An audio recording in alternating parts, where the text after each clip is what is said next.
तीसरी पास truck driver की औकात देख रहे थे डीएम साहब। उसी ट्रक ड्राइवर ने 12 घंटे में डीएम साहब को औकात दिखा दी। एक झटके में एमपी से लेकर दिल्ली तक मच गई हलचल। पीएम को करना पड़ा फोन, माफी मांगते रह गए डीएम साहब। डीएम की पोस्ट की हनक दिखा रहे थे जिलाधिकारी। ट्रक ड्राइवर को समझ लिया था रोड छाप। एक झटके में सारी अकड़न निकल गई। डीएम साहब भूल गए थे जनता के पैसों से उठाते हैं सैलरी, जनता के पैसों से चलती है उनकी गाड़ी, जनता के पैसों से चलता है उनका फोन। वही जनता सीएम चुनती है और वही जनता पीएम भी चुनती है। घर से लेकर बाहर तक सब कुछ जनता का। फिर भी उसी जनता को गंदे नाली का कीड़ा समझ रहे थे। लेकिन वक्त आने पर जनता ने डीएम साहब को उनकी असली औकात दिखा दी। साहब सोच रहे थे कि अगर वो डांटेंगे तीसरी पास ट्रक ड्राइवर को तो ट्रक ड्राइवर चुपचाप दुम दबाकर चला जाएगा। लेकिन ऐसा बिल्कुल नहीं हुआ। यहाँ दाव उल्टा पड़ गया। अब साहब इस ट्रक ड्राइवर के सामने हाथ जोड़कर गिड़गिड़ा रहे हैं, लेकिन माफी नहीं मिल रही। डीएम साहब और ट्रक ड्राइवर के बीच क्या कुछ हुआ, हम आपको अपनी इस रिपोर्ट में विस्तार से बताएंगे। उससे पहले हम आपसे जानना चाहते हैं कि क्या किसी अधिकारी को यह हक है कि जनता के साथ कुछ इस तरह का व्यवहार करे। आप इस पर क्या सोचते हैं, कमेंट करके अपनी राय जरूर दीजिए। और चलिए बताते हैं कि पूरा मामला क्या है जिसकी हलचल एमपी से दिल्ली तक है।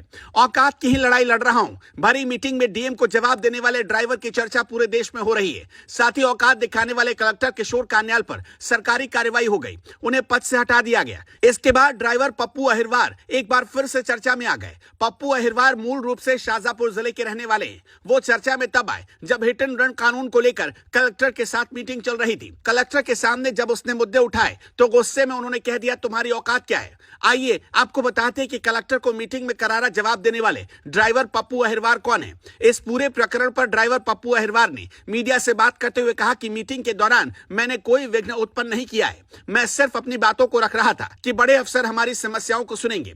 ट्रक ड्राइवर की समस्याओं को उनके सामने रख रहा था जो आए दिन हम झेलते हैं। पप्पू अहिरवार ने कहा कि मैं उन्हें बता रहा था कि पुलिस और आरटीओ का व्यवहार हमारे साथ कैसा होता है। पप्पू ने कहा कि इन चीजों से बचने के लिए ट्रक ड्राइवर के पास कोई कानून नहीं है। इन्हीं बातों से कलेक्टर साहब नाराज हो गए और कहने लगे, तुम्हारी औकात क्या है। इस बीच तमतमाए कलेक्टर को ड्राइवर पप्पू अहिरवार ने तपाक से जवाब देते हुए कहा, मैं इसी औकात की लड़ाई लड़ रहा हूं। वीडियो सामने आने के बाद कलेक्टर को सरकार ने हटा दिया। पप्पू का कहना है कि यह सरकार की कार्रवाई है, मैं इस पर कुछ नहीं कहूंगा। कोविड में ट्रक ड्राइवर्स ने जो किया उसकी चर्चा लोग करते नहीं थकते। परिवार से दूर रहकर हम लोगों की सेवा करते हैं। ड्राइवर पप्पू अहिरवार मूल रूप से शाहजहांपुर जिले के बमोरी गांव के रहने वाले हैं। 18 साल की उम्र से ट्रक चला रहे पप्पू अहिरवार की उम्र अभी 26 साल है। ट्रक ड्राइविंग करने से पहले वो 3 साल तक कंडक्टर का काम करते रहे।